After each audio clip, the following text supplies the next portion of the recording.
Iglesia Bautista Misionera de Florida le invita a escuchar el siguiente mensaje que edificará su fe. Buenos días. Vamos a abrir nuestras Biblias a Romanos capítulo 8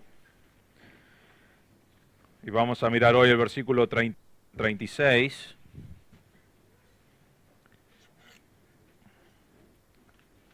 Ahí va. Y mientras están buscando, quiero decir dos cosas en cuanto al mensaje de la semana pasada. Número uno, y este va con dos cosas realmente. Cada vez que se predica algo acá del púlpito, siempre, no importa quién es el que predica, debes ir a tu casa y mirar si estaba en la Biblia. Eso es lo que debes hacer, porque esa es tu responsabilidad como persona que asiste aquí a la iglesia, no importa quién predica. Ahora, hay cosas bíblicas y podemos llegar a diferentes conclusiones de cómo interpretarlo, pero vos siempre debes ir a tu casa y decir, eso fue la palabra de Dios. Porque no importa lo que cree Andrés, importa lo que dice Dios. Entonces siempre vos tenés esa responsabilidad como oyente de hacerlo.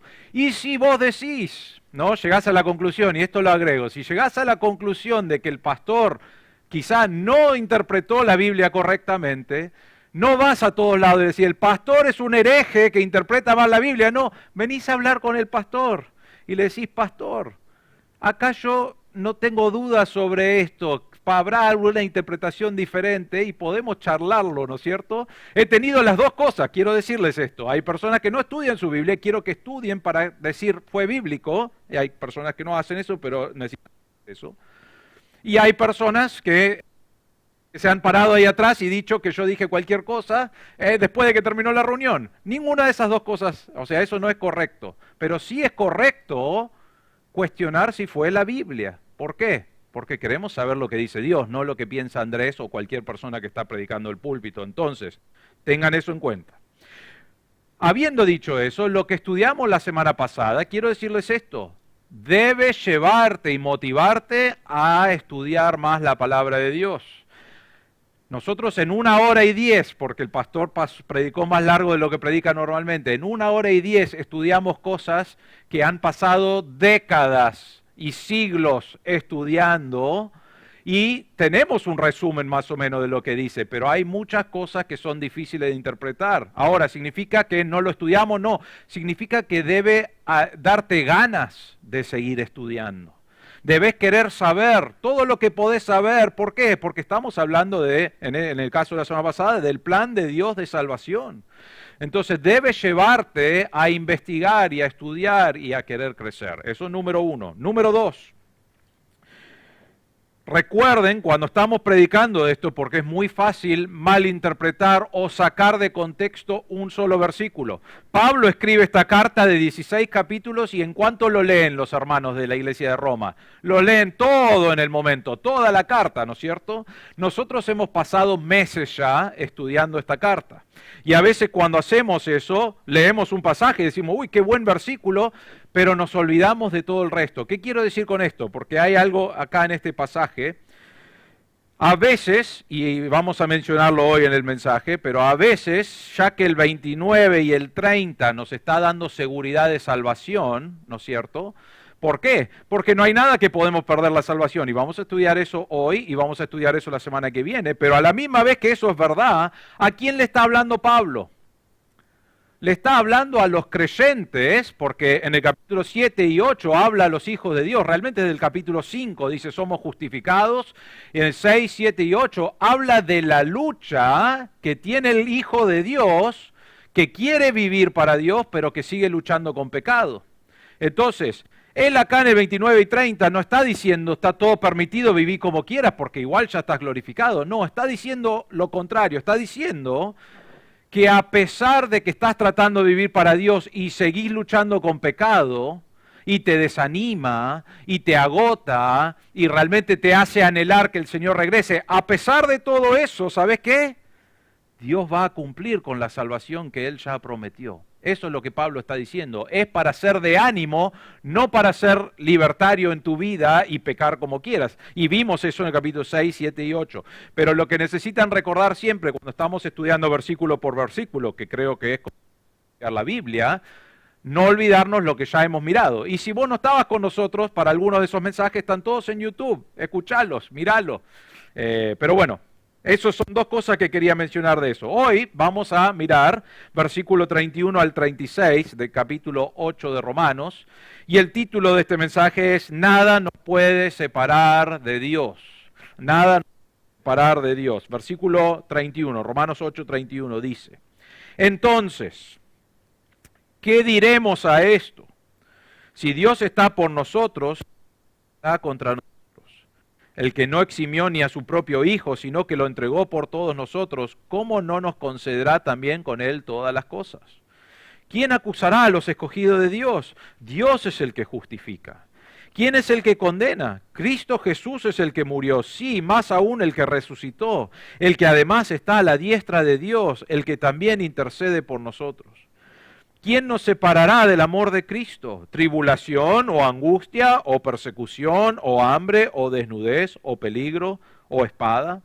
Tal como está escrito, por causa tuya somos puestos a muerte todo el día, considerados como ovejas para el matadero. Hasta ahí nomás. Y la semana que viene terminaremos el capítulo 8.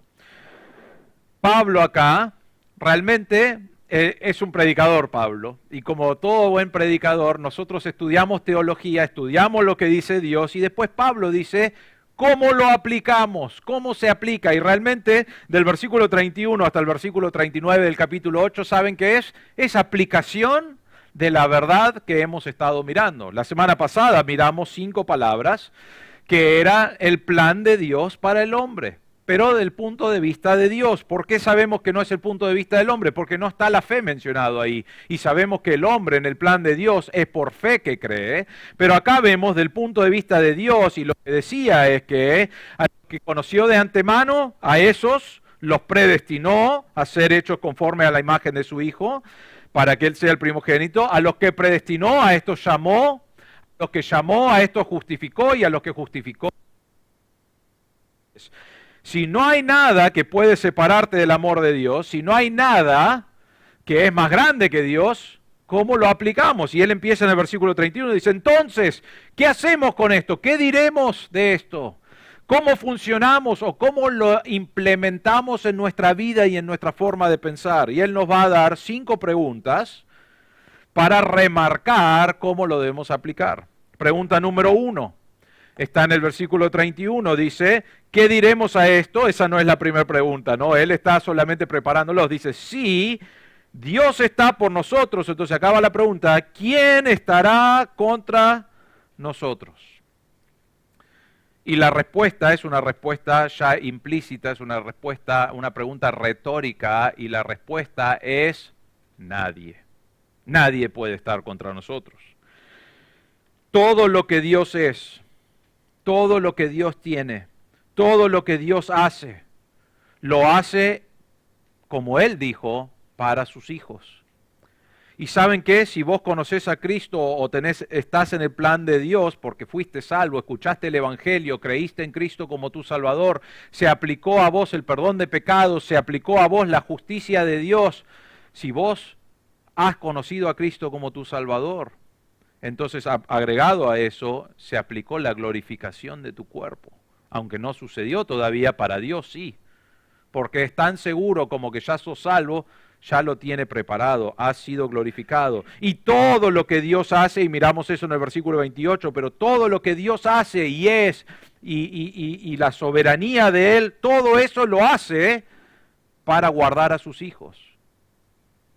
Y podemos confiar que Él es un Dios poderoso.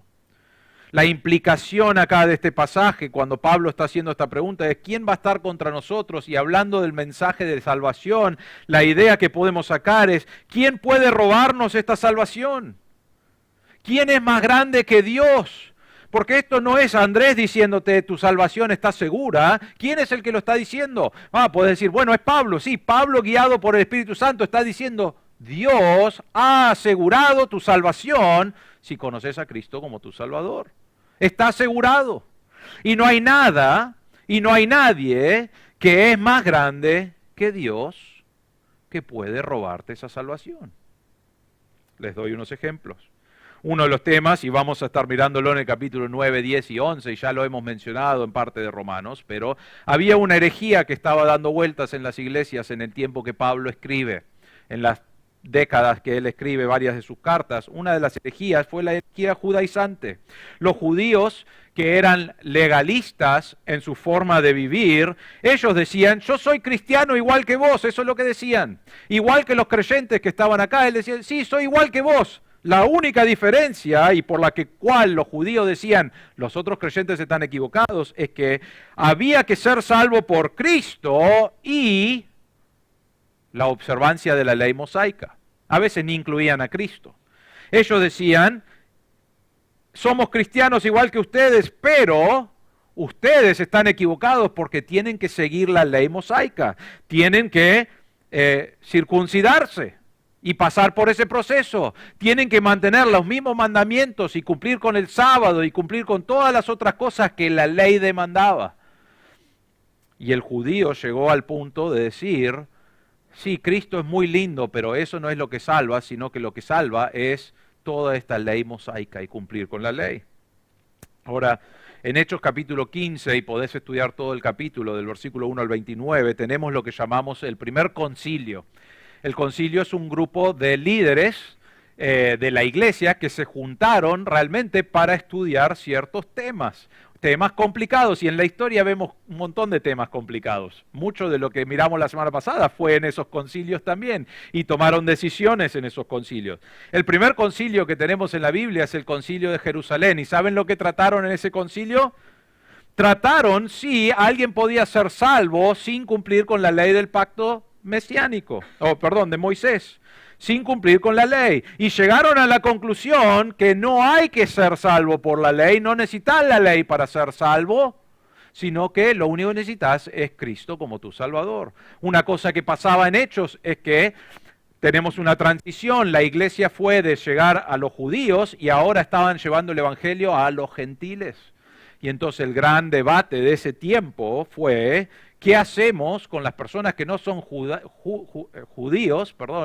los judíos, si ellos no cumplen con la ley, pueden realmente ser salvos? Y ellos dijeron, sí, pueden ser salvos, porque es todo por la obra de Cristo. Y Pablo probablemente no lo enfatiza en este versículo específicamente, pero acá probablemente está diciendo, ¿puede la ley mosaica y los judaizantes separarte de Dios? ¿Separarte de su salvación? Vos creíste en Cristo como tu Salvador, pero ahora ellos vienen y dicen necesitas la ley mosaica. ¿Puedes separarte, no cumplir con la ley mosaica de Dios? Y la respuesta es no. Porque somos salvos por Cristo y lo que Él hizo en la cruz. Hay iglesias evangélicas que hoy enseñan que uno puede perder la salvación. Si vos cometés un pecado suficientemente grande o si cometés pecado constante en tu vida, entonces vas a perder tu salvación. ¿Y saben lo que hacen? Lo que dicen es, entonces tengo que tener cuidado, y es verdad que debemos tener cuidado porque la Biblia nos manda a luchar contra el pecado y vencer el pecado y tener victoria sobre el pecado. Pero ellos dicen, tené cuidado, viví para Dios todos los días, porque ¿qué pasa si justo antes de morir caes en pecado y Dios dice, le saco la salvación a esa persona? Ahora les hago una pregunta. Ya sabemos la respuesta en este versículo, o la respuesta que está implícito ahí. Si yo puedo pecar, vamos a decirlo diferente, si Dios me salvó sabiendo lo pecador y horrible que yo era, muerto en mis pecados y delitos, mirando la maldad de mi vida, mirando la maldad de tu vida, y Él te salvó y dijo, no me importa que Andrés es así, es más, necesita más misericordia, y Él dijo, voy a darle mi gracia que es sin límite, y Andrés lo necesita, acá está, te lo doy. Y yo digo, gracias Señor, me salvaste y no lo merecía, pero de ahora en más tengo que vivir de una cierta manera, porque a ver si cometo un pecado que es demasiado grande. ¿Tiene sentido eso? Si Dios puede salvarme cuando estaba muerto en mis pecados y mis delitos, que eran un montón, y me salvó, ahora yo digo, ya la gracia no va, ahora depende de mí. Y la respuesta es no, la gracia de Dios sigue siendo igual de grande, y no depende de mí. Y vamos a este versículo y dice, ¿quién va a estar contra nosotros si Dios está con nosotros? Y vamos a ver otros versículos, otras preguntas también mencionan un poco sobre la salvación, pero no podemos perder la salvación. Ahora, esto no está en mi mensaje, pero quizás surge en tu cabeza. ¿Y qué hacemos con esas personas que viven en pecado, que dicen que son creyentes, pero viven en pecado? ¿Saben lo que hacemos? Primero, nosotros no sabemos su corazón. Entonces pueden profesar una cosa, pero eso no significa que son salvos. No significa que han puesto su confianza en Cristo. No todos los que profesan ser cristianos son creyentes verdaderos. Entonces, y segundo, no es mi deber juzgar si alguien es creyente o no. Sí debemos preguntarle, sí debe tener un testimonio, sí debe profesarlo. Es más, una de las cosas que pedimos cuando querés hacerte miembro de nuestra iglesia es que compartas tu testimonio. ¿Por qué? Porque sabemos que no es para cualquier persona que dice quiero estar en la membresía, no, es para los hijos de Dios, los que han creído, y una de las cosas que pedimos es eso, no para juzgar, sino porque, y te puedo decir esto, han habido personas que han profesado ser un creyente que no han sido un creyente. No creo que han creído en Cristo y lo podés ver en sus vidas hoy, años después de lo que han profesado. Pero el punto acá es que no podemos perder esa salvación. ¿Por qué es seguro? Porque Dios lo tiene en sus manos y Dios dice, esto es mi plan, es así. Yo salvé a Andrés y voy a permanecer fiel a la promesa que yo le dije, que lo voy a glorificar. Hay otras iglesias que hablan sobre pecados mortales, ¿no? Iglesias evangélicas, iglesias protestantes, iglesias de otras religiones, todos tenemos un límite que le ponemos a Dios. Dios te salva de cualquier pecado, menos este pecado. Les menciono uno que siempre está mencionado en todos los círculos y es, Dios te salva de todo menos del suicidio. Si alguien se suicida, es realmente no solamente que te mataste, sino que perdiste tu salvación en el proceso. ¡Qué mal! Ahora les quiero preguntar esto. Obviamente Dios no quiere que nadie haga eso porque Él valora la vida, ¿no? Pero ¿puede eso separarte de la promesa de Dios si un creyente que creyó en Cristo como Salvador y estaba viviendo para el Señor y estaba creciendo o lo que sea, pero es creyente verdadero según lo que profesa y en un momento, por diferentes circunstancias, toma una decisión pecaminosa y muere de esa forma? ¿Dios puede salvarlo igual? Sí. Vos y yo no sabemos si él era verdaderamente salvo, pero Dios sabe. Y si Dios lo salvó porque él creyó en algún momento, entonces les puedo garantizar que basado en estos versículos, Dios es más grande que el suicidio. No hay un pecado mortal que te puede alejar de Dios en el hecho de la salvación. Ahora, pecados, sí, los pecados te alejan de Dios. No debemos estar pecando. El pecado te arruina tu comunión con Dios, tu comunión a diario. Y entonces debemos evitar pecar y debemos luchar en contra del pecado. Pero lo que Pablo está mencionando acá es, si Dios dice, este es mi plan y Él está por nosotros, ¿hay alguien, hay algo que es más grande que Dios? No, no hay. Es una pregunta retórica y la respuesta es, nadie puede estar contra nosotros. No hay nadie más grande que Dios. Dios es el principal, el soberano, el más grande. Este es el plan de Dios y Él lo funciona así. Y ni vos ni yo podemos salir de la gracia de Dios. Otra vez, esto no nos está dando libertad a vivir como queremos. Está marcando el poder de Dios sobre esto. Y Pablo dice, si el versículo 29 y 30, salvación de Dios es así, entonces ¿a qué me lleva? Primero es, nadie puede quitarme la salvación. ¿Por qué? Porque Dios está por nosotros. La segunda pregunta que vemos, la vemos en el versículo 32. El que no eximió ni a su propio Hijo, sino que lo entregó por todos nosotros, ¿cómo no nos concederá también con Él todas las cosas? Entonces la segunda pregunta es, ¿Dios no nos dará todas las cosas? Y Pablo empieza con un argumento acá. A él le gustaba argumentar muy fácil, pero el punto uno y el principal acá, él empieza con, si Él entregó a su Hijo, si Él no mezquinó, no eximió a su Hijo, Él dio lo más preciado. ¿Qué es lo más preciado de Dios? su Hijo Jesucristo. Y Él agarró a su Hijo Jesucristo y Él desde el principio, antes de la creación del mundo, dijo, tengo un plan para mi Hijo Cristo. Cristo va a ser el Salvador del mundo. ¿Por qué? Porque van a pecar. Y cuando pequen, Él va a necesitar morir en la cruz por sus pecados. Entonces, la voluntad de Dios fue que Cristo viniera y viviera en una tierra por 33 años y muriera en una cruz, perfecto, sin pecado, no murió por Él, murió por nuestros pecados, cargó nuestra maldad sobre Él, fue sepultado, resucitó al tercer día en victoria sobre la muerte, habiendo completado el plan de Dios. Ahora, ¿hay algo más grande que Dios puede sacrificar que a su propio Hijo? La respuesta es no. No, no hay nada más grande. Y si Cristo fue sacrificado por la voluntad de Dios, Pablo entonces hace la pregunta, ¿cómo no nos va a conceder? Y la palabra conceder es realmente otorgar con gracia o por gracia, dar ayuda a quienes no lo merecen, es la idea de esa palabra. No es un genio que viene a concederte 3 deseos, no, está diciendo, vos realmente no mereces el amor y la gracia de Dios, pero voy a seguir ayudándote. Y lo que Pablo está diciendo es, si Dios mandó a Cristo, lo más preciado, por tu vida, por vos, que no lo mereces, no lo merecías y no hay nada que vas a hacer que lo vas a merecer. Aun si estás toda la eternidad adorándole y exaltándole, no va a cambiar que no lo mereces. Y Dios dijo, mando a Cristo, y dice, si te manda lo más preciado por vos, un miserable pecador, ¿no pensás que va a concederte todas las otras cosas? Y es una aplicación de esto, pero dice, ¿te va a retener comida en algún momento de tu vida? Algunos de nosotros necesitamos retener comida, ¿no? Pero, ¿te va a retener comida?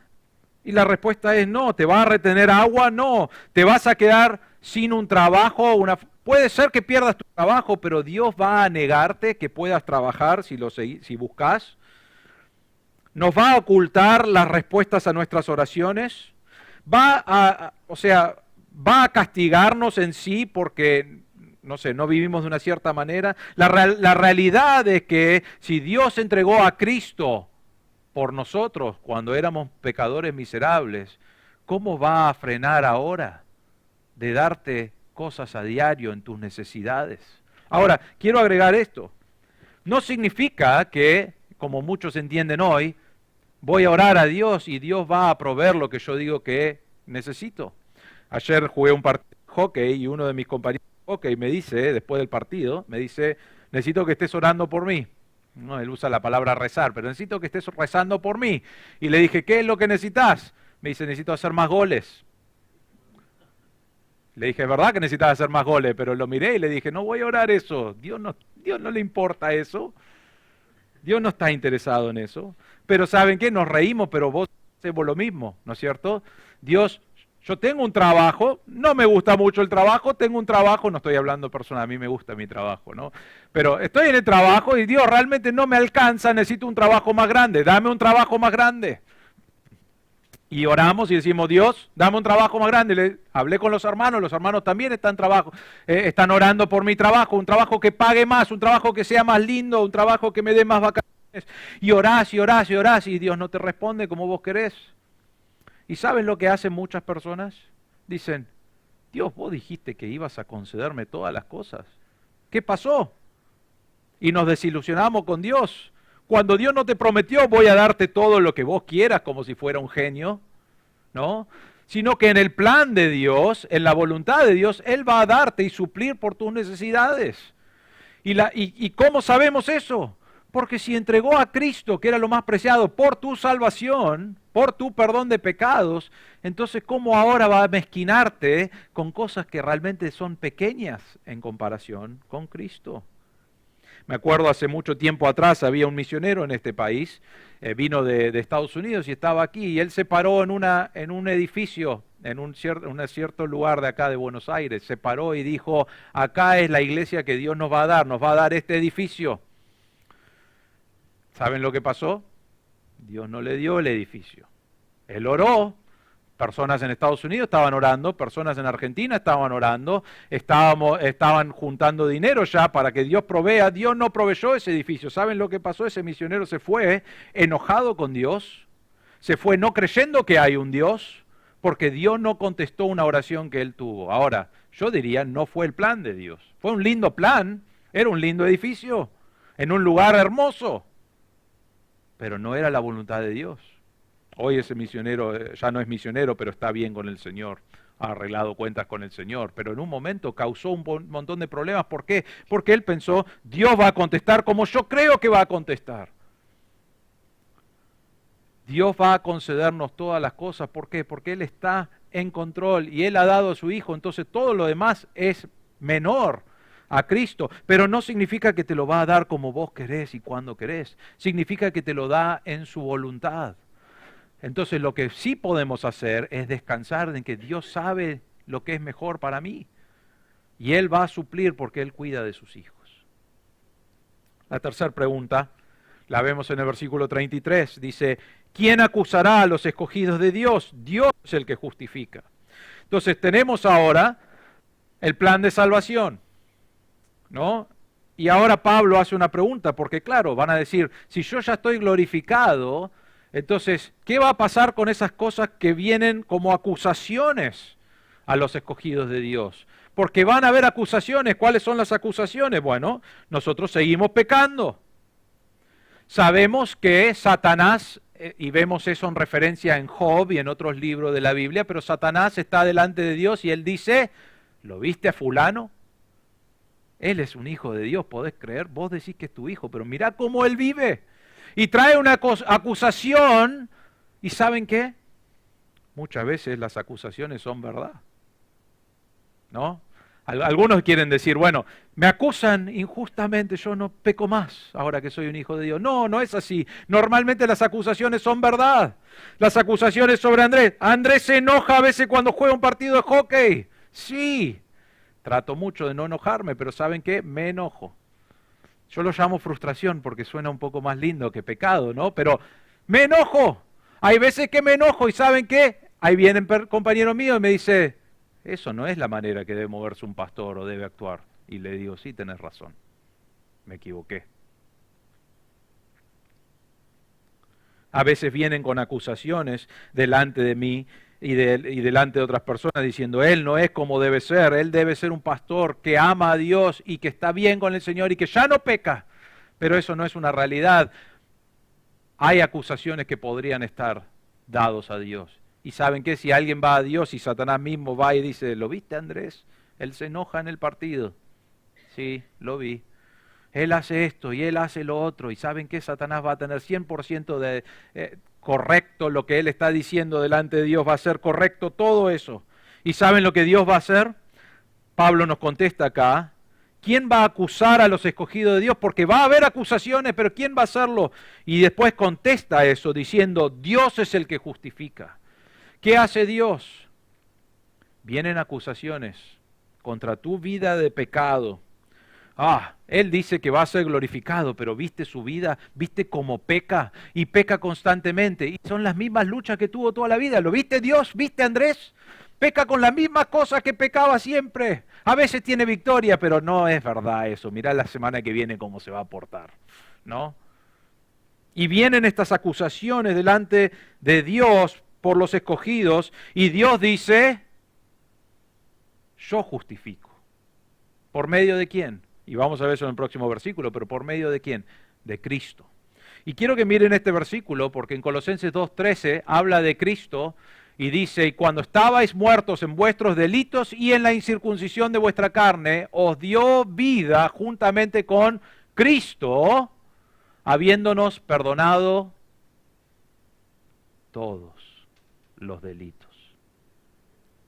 ¿Cuántos? Todos. ¿Tu pasado? ¿Sabés? Sí, porque cuando Dios me salvó, me perdonó todos mis pecados pasados, entonces decimos, bueno, ese ya está. Y los presentes decís, bueno, sí, Dios ya sabía que iba a pecar de esta manera, entonces creo que me perdonó. Pero ¿saben qué incluye todos? El día de mañana, los pecados futuros, todos los delitos. ¿Quién hizo eso? Cristo. Cuando Él murió en la cruz, no murió por mis pecados hasta el momento que yo creo, murió por todos mis pecados. Los que todavía ni imaginé, ni pensé, ni hice. Y Él ya sabe esos pecados y Él pagó por esos pecados. Y entonces Dios dice, Él es el que justifica por medio de Cristo. Entonces cuando vienen esas acusaciones, ¿puede alguien acusar al escogido de Dios? No. Delante de Dios no, porque apenas Satanás dice, ¿lo viste Andrés? Dice, sí, pero vos viste que Andrés fue perdonado por Cristo. Vos viste que Andrés fue justificado. Probablemente se cansa de hablarle a Satanás y decirle, pero Andrés está ahí, está justificado. Está justificado, está justificado. Cristo ya lo hizo, Cristo ya lo pagó. Porque Él pagó por todos los pecados. ¿Alguien puede traer una acusación que valga? ¿Puede la ley traer una acusación cuando no la cumplimos? La respuesta es no, porque Cristo ya cumplió con la ley cuando Él murió. ¿Puede el diablo traer una acusación? Y la respuesta es no, porque saben, aparte de lo que pasó, que Dios me justificó. Cuando Cristo murió fue derrotado Satanás, el poder de Satanás. Nos dice eso en otros pasajes de la Biblia. ¿Puede nuestra conciencia, que muchas veces es lo que luchamos en nuestra vida, puede nuestra conciencia acusarnos de pecado? Las conciencias han sido limpias por el Señor Jesucristo, dice. Y aunque estamos ahí, debemos confesar nuestro pecado delante del Señor y debemos no pecar. No puede traer una acusación delante nuestra porque decís, sí, estoy viviendo mal, pero Cristo ya pagó por eso. Y necesitas arreglar cuentas con el Señor, pero Cristo ya pagó por eso. No hay ningún ángel, ni demonio, ni en el cielo, ni en la tierra, ni debajo de la tierra, ni nadie que conozcamos, ni nadie que puede traer una acusación delante de Dios que Dios no diga, esa persona creyó en Cristo como su Salvador, entonces fue justificado. Eso es una gran verdad. Y debe ser de ánimo para nuestra vida. No está diciendo que no pecamos. No está diciendo que no merecemos el castigo por nuestro pecado. Está diciendo, Dios ya hizo el plan de salvación por medio de Cristo. Y entonces esa persona que creyó en Cristo fue justificada. Y no puede perder eso. Entonces no hay nadie que puede venir y acusar a los escogidos de Dios. Y en una pregunta muy parecida, en la pregunta número 4, dice, ¿quién es el que condena? Entonces, uno es una acusación, ¿no? Y traen estas acusaciones, y algunas son verdad, algunas no, pero son verdad. Y Dios dice, no importa si son verdad o no, ya pagamos por ese. Cristo ya pagó por ese fue justificado, ese también. Y Satanás dice, ¿y este? Este también. Porque Dios es el que justifica por medio de lo que Cristo hizo. Y entonces llega al versículo 34 y Pablo dice entonces, ¿quién es el que puede condenar? ¿Quién es el que condena? ¿Quién es el que puede traer una condena por esta acusación? ¿No? Primero es la acusación. Y Dios dice, sí, es verdad, pero está justificado porque Cristo ya pagó por eso. Y ahora dice, bueno, entonces Pablo dice, ¿y entonces quién nos puede condenar? La respuesta es nadie, nadie nos puede condenar. Pero ¿quién es el que condena acá? ¿Sí? Y nos va a dar por qué no podemos ser condenados, nos va a dar 4 cosas que hace Cristo. Dice primero, Cristo, Jesús es el que murió. El plan de Dios desde antes de la fundación del mundo fue mandar a Cristo a morir en nuestro lugar. Cuando Él murió, lo que Él hizo fue cargar tu pecado y mi pecado sobre Él. El justo murió por los injustos. El inocente sin pecado, que no tenía que morir, pero murió en el plan de Dios, agarró tu pecado y mi pecado, todos mis pecados, pasados, presente y futuro. Ya estamos hablando de más de 2000 años desde que Cristo murió.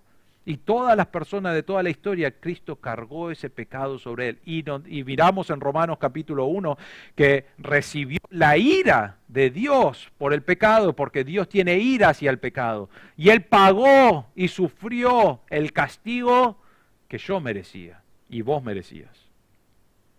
Eso pasó cuando Cristo murió. y fue el pago suficiente. ¿Cómo sé eso? Porque la segunda cosa que dice, sí, versículo 34, sí, más aún, el que resucitó.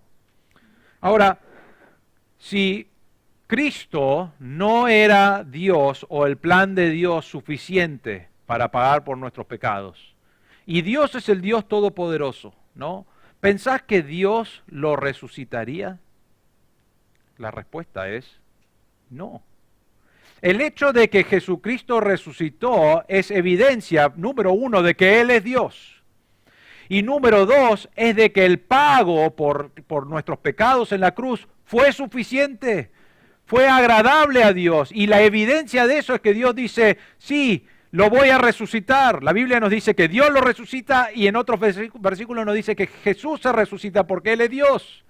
Y entonces el hecho de que resucitó está marcando que el plan de Dios se cumplió, que fue el pago suficiente por nuestros pecados.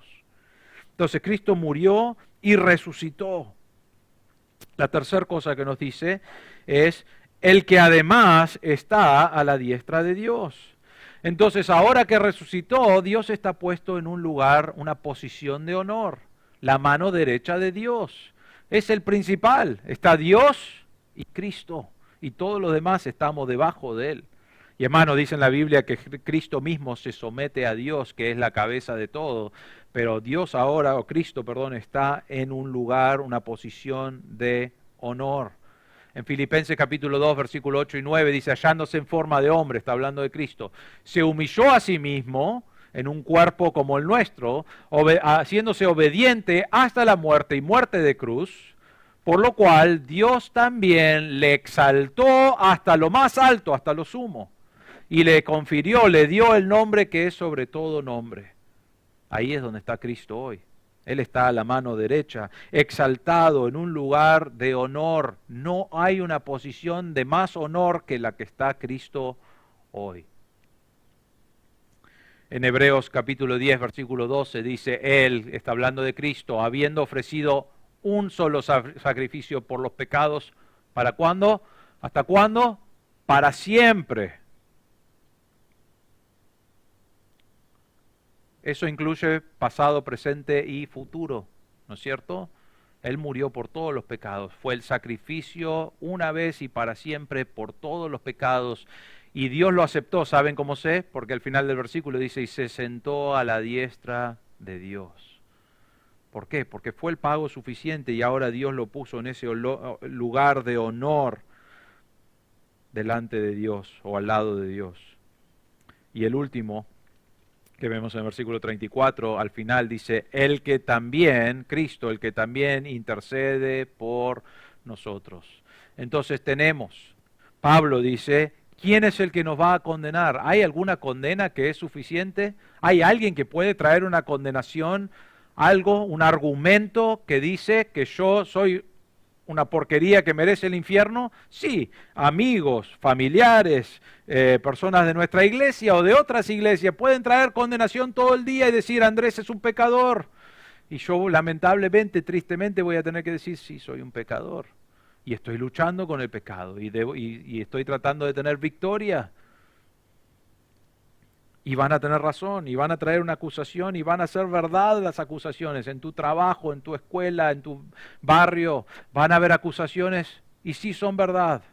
Pero cuando las traen delante de Dios, Pablo dice, pueden decir todo lo que quieran, pero ¿sabes qué? Cristo murió por esos pecados. Y no solo murió, resucitó, habiendo pagado para siempre esos pecados. Y no solamente resucitó, sino que Él ahora está a la diestra de Dios, que nos muestra que Dios está bien, eso es un pago suficiente y Él ahora tiene todo el honor. ¿Por qué? Porque su plan se cumplió, que era morir por los pecados del hombre. Y después dice, y no solamente está ahí recibiendo honor, sino que ¿saben lo que está haciendo? Está intercediendo. Entonces viene una acusación y dice, ¿lo viste Andrés? Viene Satanás mismo y dice, este Andrés ya me cansé de hablar de Andrés, está todo el tiempo pecando y va delante de Dios y dice, está pecando. Y Cristo le dice a Dios, yo ya pagué por él. ¿Te acordás? Obviamente Dios ya se acuerda, ¿no? No está hablando con estas palabras, ¿no? Pero entienden lo que estoy diciendo. ¿Te acordás? Yo ya morí por Andrés. Y Dios dice, sí, Andrés ya fue justificado. Salí de acá, Satanás. ¿Por qué? Porque no puede haber una acusación, no puede haber una condena. ¿Por qué? Porque Cristo ya pagó por mi condena. Lo hizo cuando creí en Cristo como mi Salvador. Eso fue cuando se aplicó a mi vida. Pero Él lo hizo antes de la fundación del mundo y predeterminó y hizo todo lo que ya miramos la semana pasada para que yo en algún momento de mi vida, cuando regrese el Señor o cuando muera, tenga el cuerpo glorificado.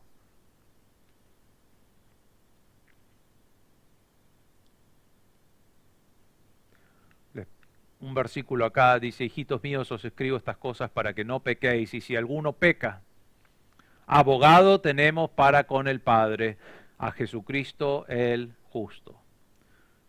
Qué lindo, ¿no? Tenerlo a Cristo de abogado. No hay nada que se va a olvidar, no hay nada que le agarra por sorpresa, ¿no? A veces mirás en la tele y ves el abogado que está presentando todo esto, ¿no? Y en ese momento alguien dice, pero tenemos un testigo especial que apareció y va a decirnos algo que no sabíamos, ¿no es cierto? Y todo el caso se mira para, bueno, ahora qué vamos a hacer, ¿no es cierto? Todos los shows hacen de eso, de abogado. No hay nada que van a presentar delante de Dios que Cristo va a estar como, no sabía eso, Andrés, ¿no? No, Él es el mejor abogado. ¿Por qué? Y dice, cuando alguno de nosotros, si no queremos pecar, pero si alguno peca, porque estamos luchando con el pecado, entonces Cristo como abogado nuestro está intercediendo por nosotros y diciendo, Dios, pero yo ya pagué por Él. Y vos y yo podemos decir, gracias Dios. Ahora, mencioné pecados mortales, o no sé cómo, no me acuerdo la palabra ahora, pero los pecados bien graves. ¿Hay alguno de esos que puede condenarnos? ¿Eso significa que voy a ir y hacer esas cosas? No. No. Pero eso no es lo que nos puede separar de Dios. ¿Por qué? Porque no hay nada, no hay ninguna condenación que puede traer a los que son hijos de Dios. La última pregunta está en el versículo 35 y dice, ¿quién nos separará del amor de Cristo?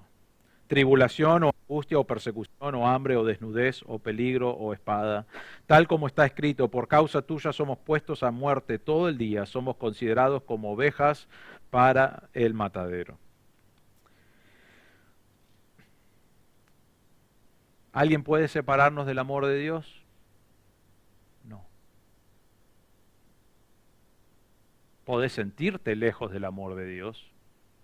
Muchas veces cuando pecamos, cuando pasamos por dificultades, por tribulaciones, nos sentimos lejos de Dios. Pero Dios es igual todo el tiempo. No hay nada que nos puede separar del amor. A los que Él ama, los ama para siempre. A los que Él salva, los salva para siempre. Y Pablo, porque sabe cómo pensamos vos y yo, o por lo menos sabía cómo pensaban los romanos y nosotros pensamos muy parecido. La pregunta que quizás surge es, pero ¿y esto, Pablo? ¿Qué pasa con este punto? Yo sé que nada me puede separar del amor de Dios, pero ¿y esto? Y él va a mencionar 7 cosas en este versículo que tampoco nos pueden separar del amor de Dios. Y él dice así, versículo 35, ¿quién nos separará del amor de Dios? Primero dice tribulación. La palabra es la idea de realmente de estar puesto bajo presión, es la idea de dificultades externas que vienen a tu vida, estás teniendo problemas. También en algunos lugares es referencia a estrés emocional, ¿no? No dice la palabra estrés en la Biblia. Todavía los doctores no habían usado eso para todos los síntomas que tenemos, ¿no? Cada vez que tenés algo, estrés, cuando no saben la respuesta parece. A veces sí, a veces esa es la respuesta. Pero acá la palabra tribulación es estar en dificultades externas bajo presión y puede llevar a estrés emocional. Es adversidad severa en general. Y lo que Pablo está diciendo, estás teniendo problemas que afectan tu vida, que afectan a tu familia, que afectan a tu andar diario y realmente decís, no puedo más. ¿Pueden esos problemas separarte del amor de Dios? La respuesta es no. ¿Son divertidos? No. Ninguno de nosotros quiere pasar por tribulación, pero Dios usa eso para moldearnos. Eso es lo que aprendimos en el versículo 28, para nuestro bien. Pero no nos pueden separar de Dios. La segunda palabra que él usa dice tribulación o angustia. Y la palabra angustia realmente es la palabra stenocoría en griego, que se compone de la palabra estrecho y espacio. Y es muy parecido a tribulación, es similar, pero es la idea de un confinamiento estricto, o estar acorralado sin poder hacer nada. Entonces él está diciendo, si estás en un lugar donde te sentís acorralado y decís, no puedo hacer nada, no sé qué hacer, no sé cómo moverme, no sé en quién confiar o cómo salir de este problema. En esas circunstancias, ¿hay algo que puede separarte de su amor? No. La tercera que él dice es persecución. Se refiere a la aflicción sufrida por causa de Cristo. Nosotros hoy en Argentina no vivimos persecución. Algunos les gusta decir, yo estoy perseguido, en el trabajo me persiguen, y porque yo dije que voy a la iglesia los domingos y entonces me maltratan y hacen. ¿No? Eso no es divertido, pero yo no creo que esa es la palabra persecución aquí. Sí es difícil, no estoy diciendo que no. Persecución acá los estaban buscando para matarlos a veces o ponerlos en la cárcel. Es más, tenés que pensar en este pasaje, en el año 57 fue escrito Romanos, y en el año 70, especialmente a los judíos, ¿qué pasó? Vinieron los...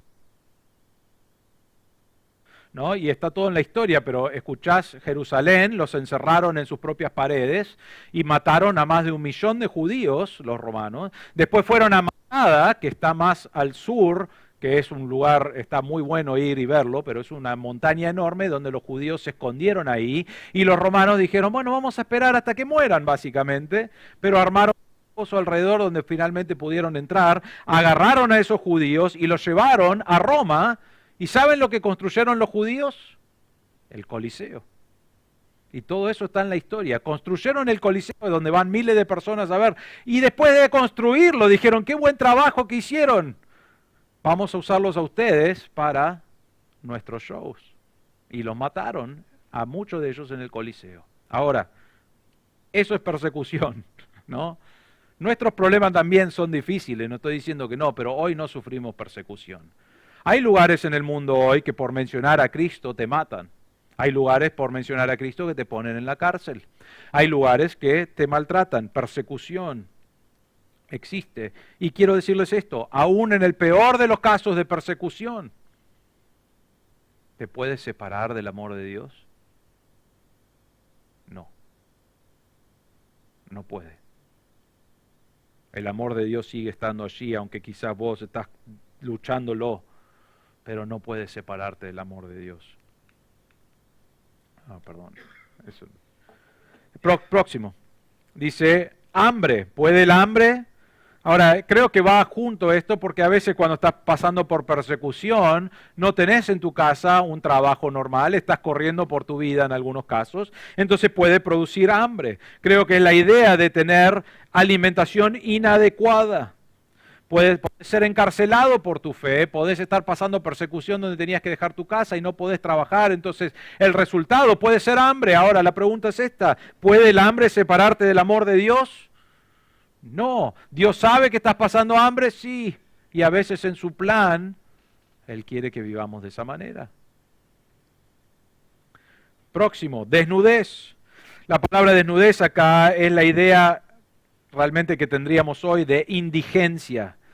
Es de no poder vestirse adecuadamente, no es de andar desnudo por ahí, ¿no es cierto? Pero es la idea de no tener ropa en el invierno, no tener campera o ropa que te pueda mantener calentito, esa es la idea de eso. Es de estar vulnerable, es de estar desprotegido. Muchos de nosotros si nos encontramos en una situación así, donde estamos vulnerables, desprotegidos, decimos, Dios, ¿dónde estás? Y la respuesta retórica de Pablo acá es, está ahí, nada te puede separar del amor de Cristo. Aún en ese momento tan feo, donde estás vulnerable y desprotegido, Dios sigue siendo Dios y Dios sigue mostrándote amor. Próximo. Dice, o peligro, y realmente la palabra peligro es peligro en general. Cuando hay peligro por ser un creyente o cuando hay peligro en tu vida, no importa cuál sea el peligro, Dios sigue estando allí, no hay nada que puede separarte del amor. Y después termina con la palabra espada. Y la espada no es una espada que veríamos en una película, una espada grande con los soldados y todo, realmente es más una daga. Y lo usaban los asesinos con frecuencia. ¿Por qué? Porque se podía ocultar fácilmente. Entonces la idea de Pablo acá es que venían con esta daga y realmente daga o espada acá es un símbolo de muerte, de ser asesinado en tu vida. Ahora, te hago esta pregunta. ¿Puede eso separarte del amor de Dios? No. Y termina el versículo 36, y realmente en la Biblia no hay una división entre 36, 37, 38 y 39, pero por cuestión de tiempo yo lo separé, lo vamos a mirar la semana que viene. Pero el 36 es una cita del Salmo 44, versículo 22, y dice, por causa tuya somos puestos a muerte todo el día, somos considerados como ovejas para el matadero. Qué lindo lo que dice, lo que cita Pablo, ¿no? Él dice, voy a contarles una poesía. Por causa del Señor vamos a ser puestos a muerte todo el día y vamos a ser considerados como ovejas que van para el matadero. ¿A dónde van? Bueno, cuando le contamos a los chicos, muchas veces te cuentan la historia, no, se van a la granjita esta, ¿no? Pero van al matadero a morir. Y eso es lo que cita Pablo. ¿Por qué? Porque él quiere remarcar que no hay nada, aún las peores cosas que pueden pasar en tu vida, horribles, ninguno de nosotros quiere experimentar estas cosas. No queremos luchar con estas cosas, pero a veces Dios hace que pasemos por estas cosas. Quizás no es algo tan grave, pero quizás es una enfermedad o capaz que es una dificultad en tu familia o es una dificultad que estás pasando, no sé lo que vos estás luchando, pero Dios sabe. Y no hay nada que puede separarte de su amor. Quizás te sentís lejos de Dios, pero Dios sigue estando ahí y Dios sigue estando en control y no hay nada que va a frenarlo a los hijos de Dios de ser glorificados en el futuro.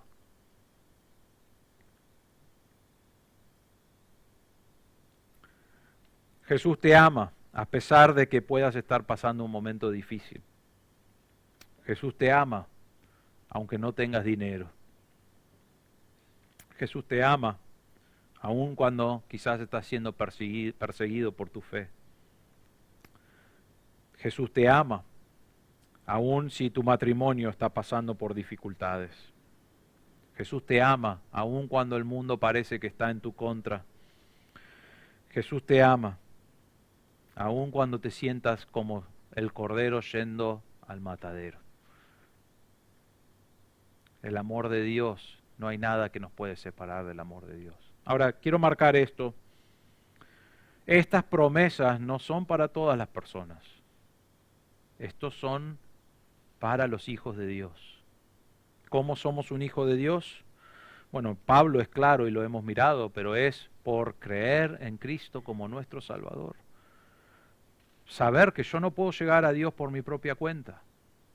No puedo. ¿Por qué? Porque lo que Dios ve en mí es malo. Tengo un corazón pecaminoso. Y puedo tratar y tratar y tratar, pero no puedo llegar a Dios por mi propia cuenta. Entonces, como Dios sabía que era así, Él dijo, voy a mandar a Cristo. Cristo sí es perfecto. Cristo sí es inocente. Y Él va a tomar los pecados de todos los hombres y Él va a cargarlos sobre sus hombros y Él va a morir por causa de esos pecados. Y va a ser sepultado y va a resucitar y cuando resucite va a ser el pago suficiente, el pago eficaz y Dios acepta ese pago y dice, Cristo es suficiente para salvar a todos de sus pecados. Y en algún momento el Evangelio, es lo que llamamos eso, llega delante nuestro y alguien nos presenta el Evangelio de acuerdo a la palabra de Dios y nos da una pregunta, o no una pregunta, nos dice, ¿qué vas a hacer con eso? Y la Biblia dice, cree. Y si crees que vos no podés hacer nada para llegar a Dios, pero confías plenamente en lo que Cristo hizo, dice, yo creo que Cristo murió por todos mis pecados y que Él resucitó porque era suficiente. Y cuando crees en Cristo como tu Salvador, la Biblia dice que serás salvo, sos perdonado, sos justificado y pasás a ser un hijo de Dios. Y cuando pasás a ser un hijo de Dios, entonces estas verdades se aplican a tu vida. Pero si estás acá hoy y no conoces a Cristo o no has puesto tu confianza absoluta en Cristo y lo que Él hizo en la cruz, entonces este pasaje no es para vos. Podés decir, nada me va a separar, pero realmente no estás junto a Cristo. Entonces te animo, si estás aquí hoy y no conoces a Cristo como tu Salvador, que hoy puedas creer en Cristo como tu Salvador. Y hermanos, los que ya hemos creído en Cristo como nuestro Salvador, este versículo nos debe animar. No queremos pasar por estos momentos difíciles. La vida, realmente Dios, pero la vida, Dios permite que cosas malas nos sucedan y en el medio de todo eso Dios lo está usando para nuestro bien. Y no hay nada que nos puede separar de Él. Debe animarte a seguir viviendo para Él, debe animarte a luchar con el pecado, debe animarte a mirar hacia el futuro y con esperanza decir, Dios, volvé ya, porque cuando Él regrese, vamos a tener un cuerpo glorificado, todas estas cosas que mencionamos ahora no van a existir, va a terminar para nosotros y por toda la eternidad vamos a agradecer y glorificar a Dios por lo que Él hizo. Entonces, nada nos puede separar de Dios. Vamos a orar. Padre nuestro, te damos gracias por tu palabra, Señor, te damos gracias por este pasaje que hemos mirado y te damos gracias por cómo Pablo resume todo en estas 5 preguntas. Te damos gracias, Señor, que no confiamos en un Dios que cambia de ideas o cambia de parecer, confiamos en un Dios que dice la verdad y cumple con sus promesas.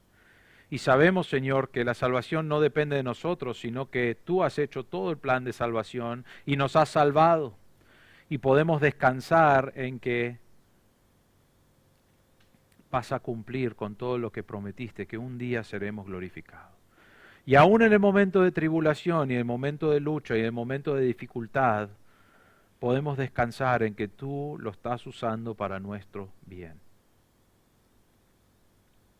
Gracias, Señor, por tu palabra y por descansar en esa verdad. Pedimos todo esto en el nombre del Señor Jesús. Amén. Bueno, vamos a ir a 1 Corintios capítulo 11.